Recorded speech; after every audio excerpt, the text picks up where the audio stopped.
말씀 좀 읽어보겠습니다. 시작. 믿음과 현실이다.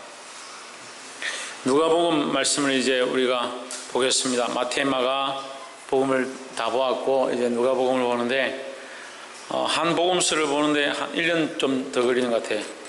예. 한 1년? 짧은 거는 이제 한 장을 2주나 3주 정도 걸리기 때문에 시간이 많이 걸린 것 같습니다. 마태복음은 그리스도를 표현할 때 마태, 마가, 누가, 요한은 마태, 마가, 누가, 요한 사복음서라죠. 이 마태, 마가, 누가까지를 공간복음이라 합니다. 공간복음이라는 것은 관계가 있는, 공통된 관계가 있는 말씀이다. 그래서 마태, 마가, 누가만 공간복음이라고, 요한복음은 공간복음에 넣지 않습니다. 요한복음은 이 말씀의 전개 방식이나 집필되어져 있는 내용들이 좀 다르기 때문에, 그래서 요한복음은 이게 성령의 역사하시는, 성령에 이끌린 선지자적 말씀이다, 이렇게 볼 수가 있겠습니다. 마태복음은 우리가 마태, 마가, 누가, 요한은 그리스도에 대해서 표현하고 있다 했죠. 예수 그리스도에 대해서. 마태복음은 예수 그리스도를 표현하는데 왕이신 예수 그리스도에 대해서 표현합니다. 꼭 완전히 그렇다는 것은 아니지만 그리스도의 왕 되심에 대한 모양들로 말씀을 기록하고 있다. 그래서 헤롯이 왕일 때 그 이스라엘에 새로운 왕이 태어났는데 그건 누구냐? 예수 그리스도다. 예수 그리스도를 왕으로 표현하기 시작해서 말씀을 진행합니다. 마가복음은 종 되신 그리스도, 섬기는 자의 모습에 대한 것을 마가복음에는 표현하고 있고, 누가복음은 지금 오늘 이제 누가복음을 보죠.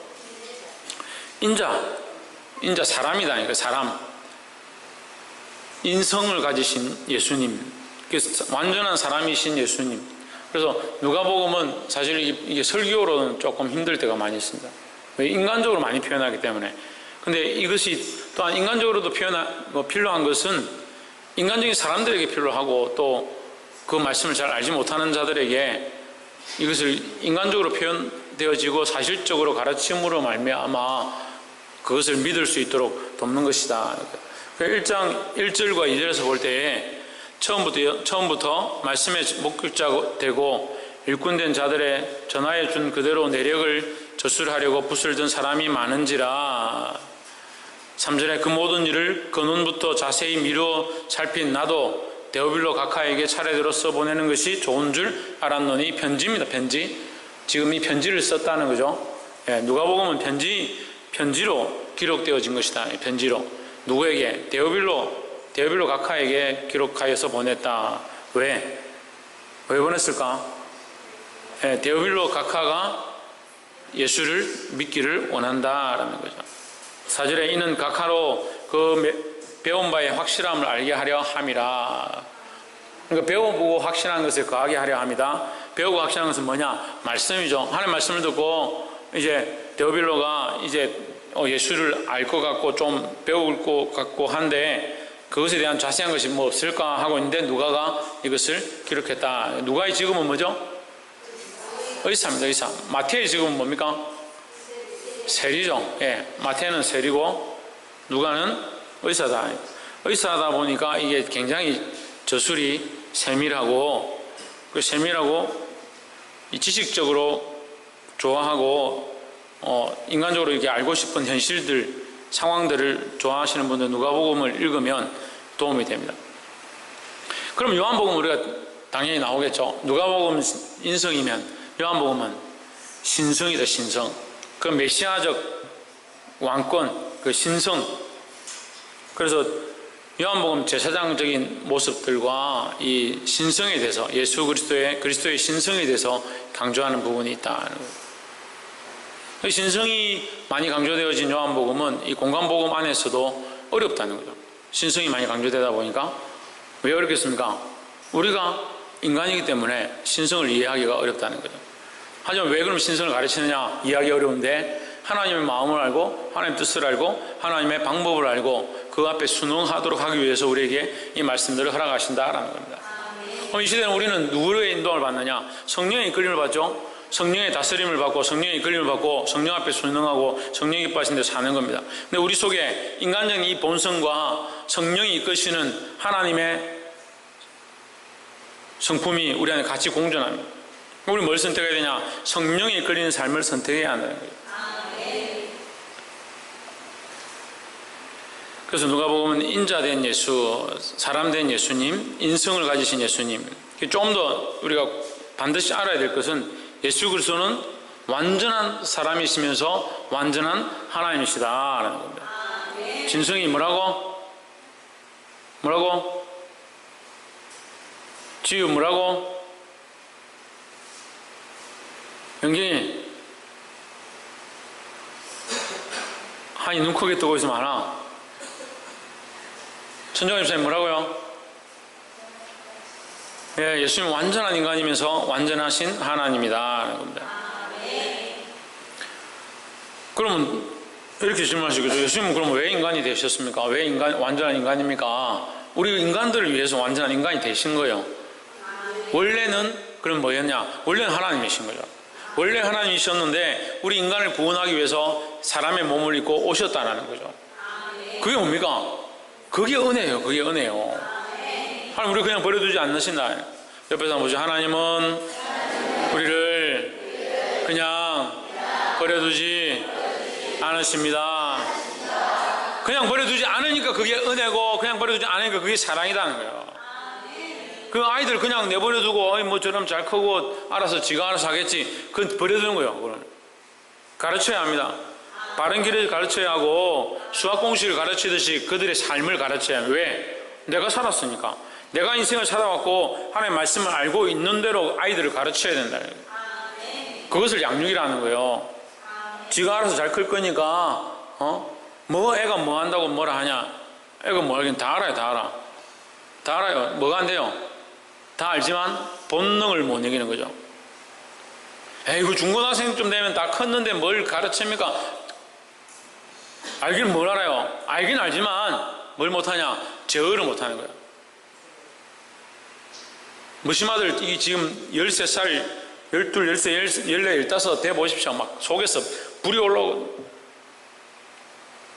여자애들 바람이 불어서 바람만 불어도 막 치마를 날리고 싶고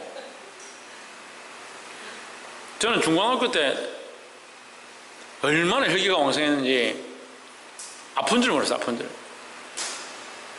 아픈 건 1년에 딱 한 번 아파요. 절대 안 아프고 딱 한 번 아파요. 우리 김정희 집사님 아직 이빨 청춘이셔서 1년에 한 번씩만 아프신데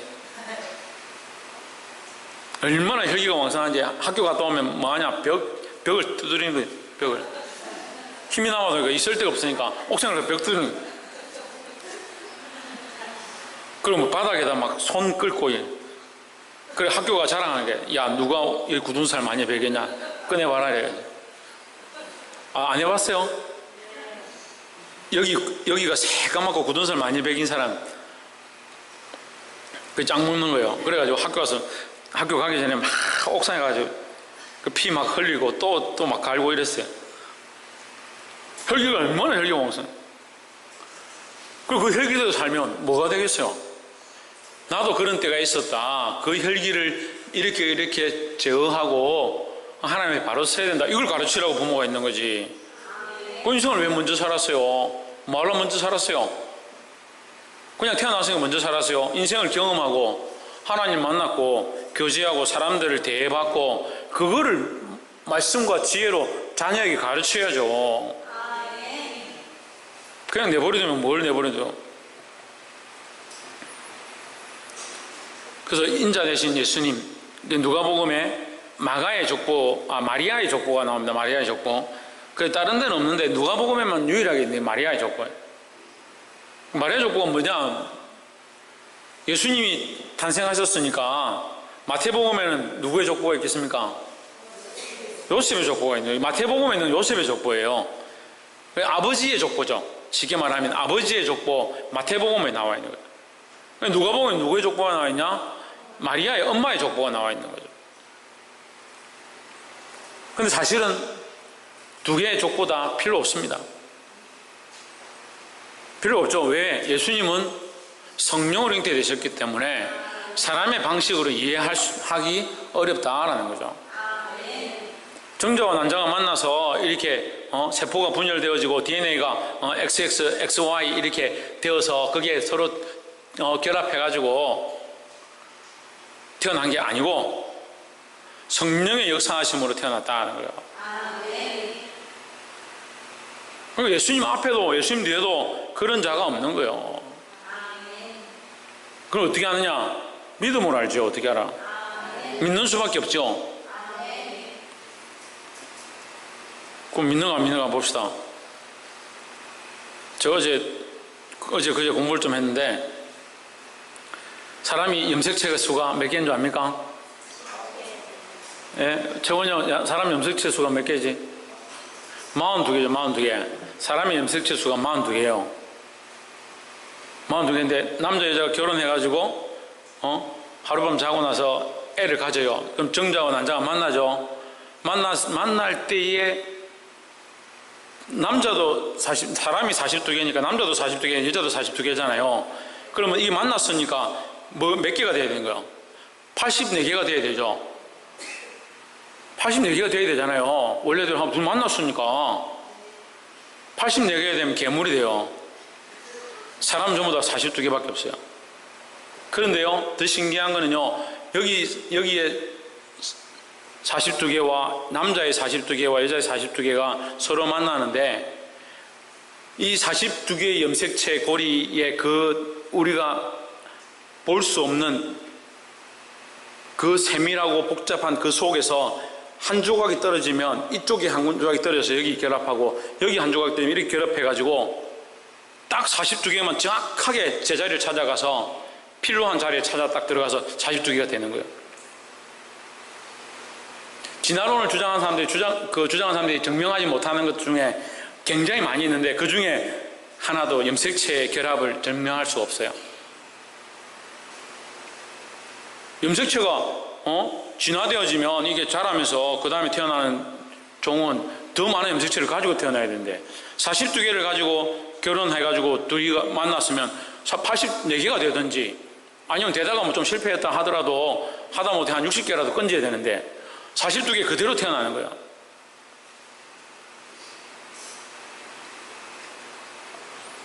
할렐루야. 그럼 믿습니까? 42개 된 걸 믿어요? 뭘 믿어요? 하나님의 능력으로 되어졌음을 믿는 거예요. 그러니까 우리 서로를 볼 때 뭘 볼 수 있습니까? 아, 이 인간은 하나님의 능력으로 된 사람이구나. 이 인간은 꼴 보기 싫은 사람이다. 그렇게 보는 게 아니고, 옆에서 한번 보십시오. 꼴 보기 싫은 옆에서 한번 보면 꼴 보기 싫은 인간이 아니고, 그죠? 옆에서 한번 볼 때 하나님의 능력으로 만들어진 하나님의 은혜로 창조되어진 하나님의 그 사랑으로 태어난 존재임을 알 수 있는 거죠.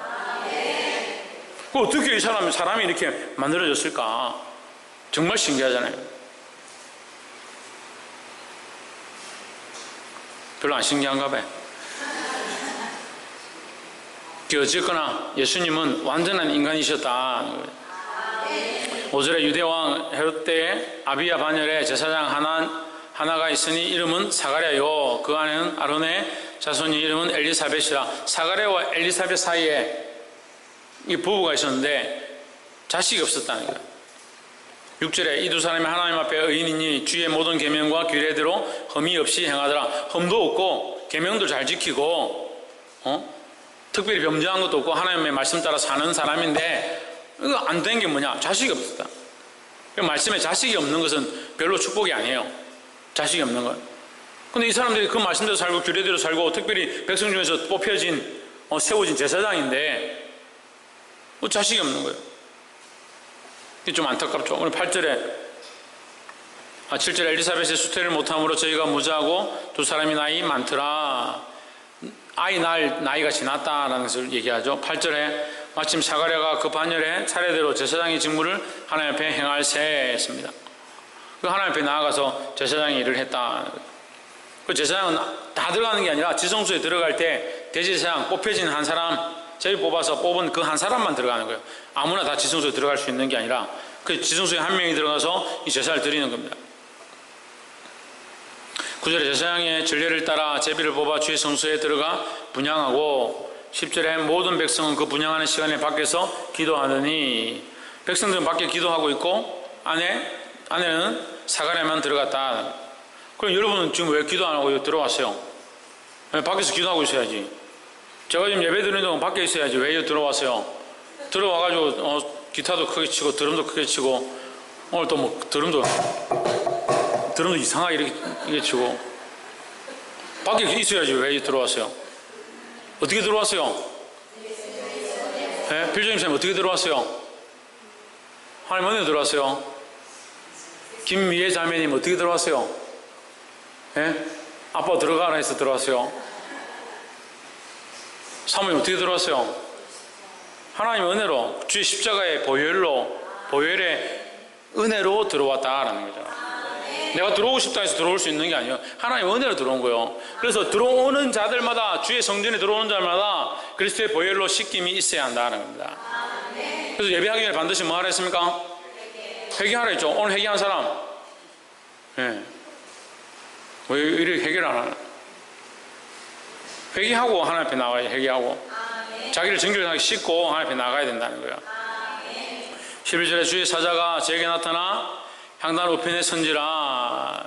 그 사가랴가 이 제사를 드리고 있는데 제사 드리는 동안에 갑자기 주의 사자가 나타나요. 천사가 나타났다. 깜짝 놀랐습니다.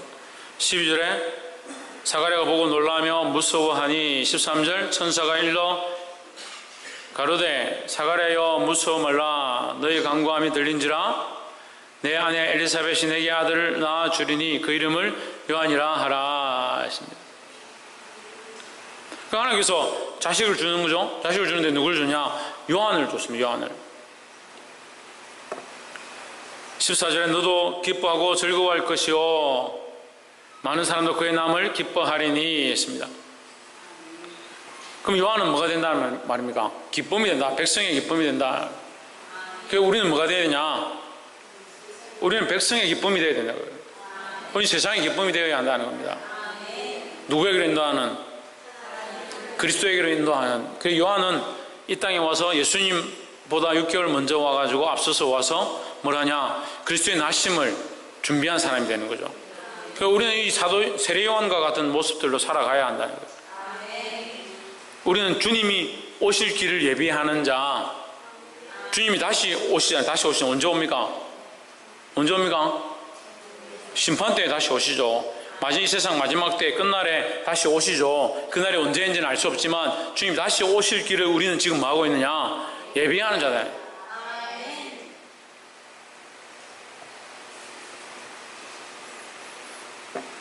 15절에 이는 저가 주 앞에 큰 자가 되며 포도주나 소주를 마시지 아니하며 모태로부터 성령의 충만함을 입었습니다.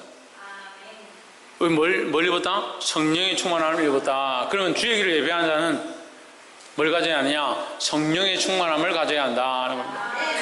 그러니까 우리는 성령의 충만함으로 주의 길을 예배하고 하나님의 복음을 전하고 포도주나 독주나 세상의 것들로 자기를 채우면 안 된다라는 거예요. 옆에서 한번 보시죠. 성령으로 충만케 함을 사모합시다. 16절에 이스라엘 자손을 주 곧 저희 하나님께로 많이 돌아오게 하겠음이니라. 하나님께로 많이 돌아오게 한다. 누가? 세례 요한이. 누가 해야 한다? 우리도 해야 한다는 거예요.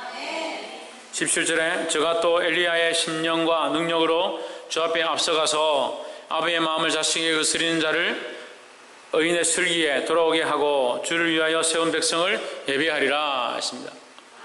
예, 여러분 성경은 잘 됐는데 아버지의 마음을 자식에게 하고 콤마 찍었죠. 이 콤마 찍는 게 맞습니다. 끊어서 가야 돼요.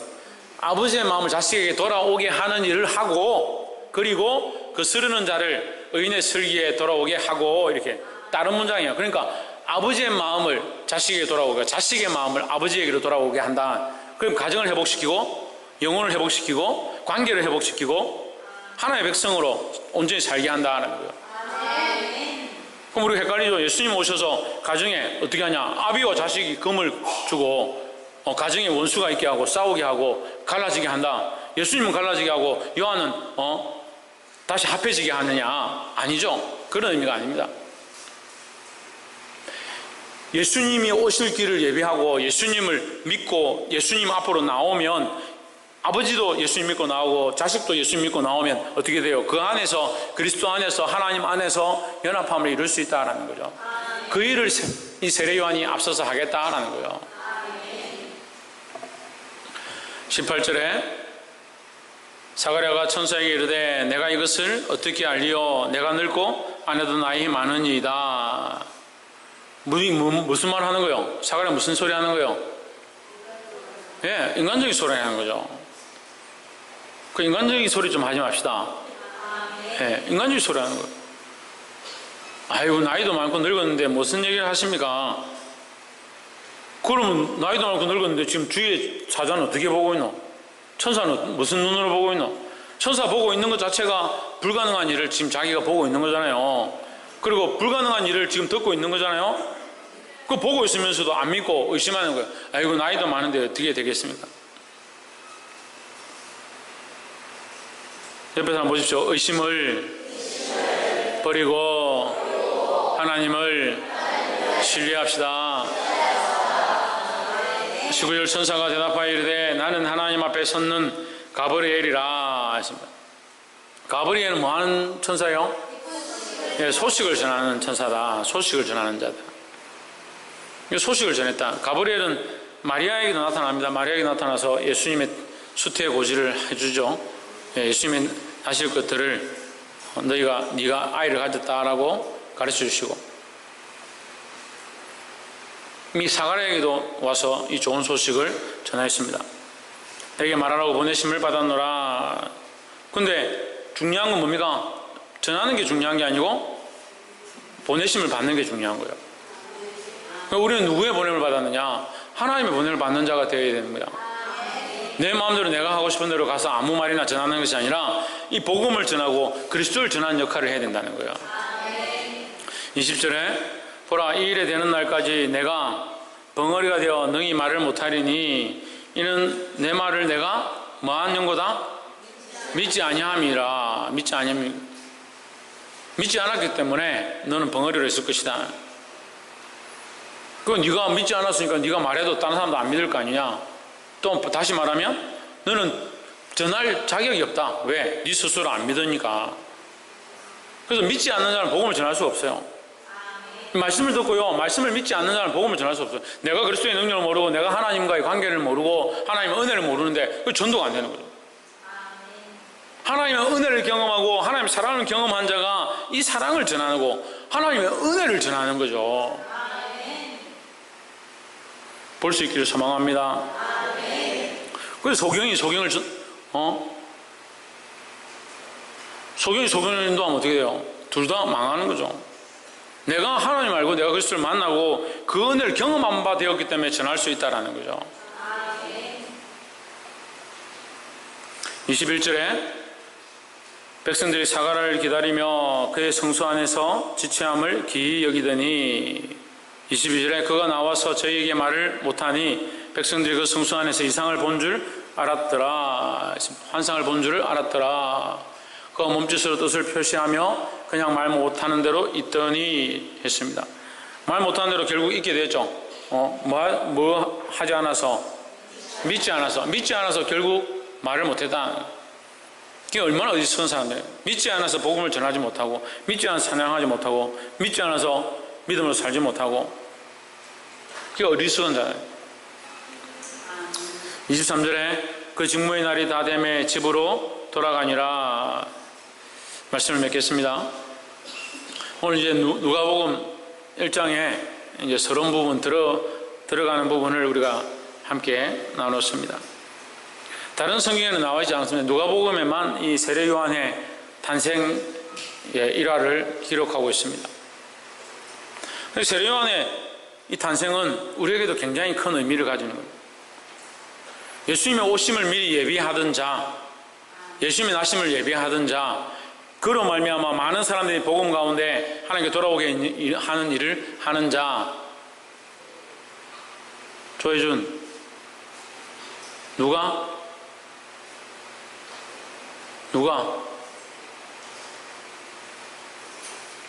이효원.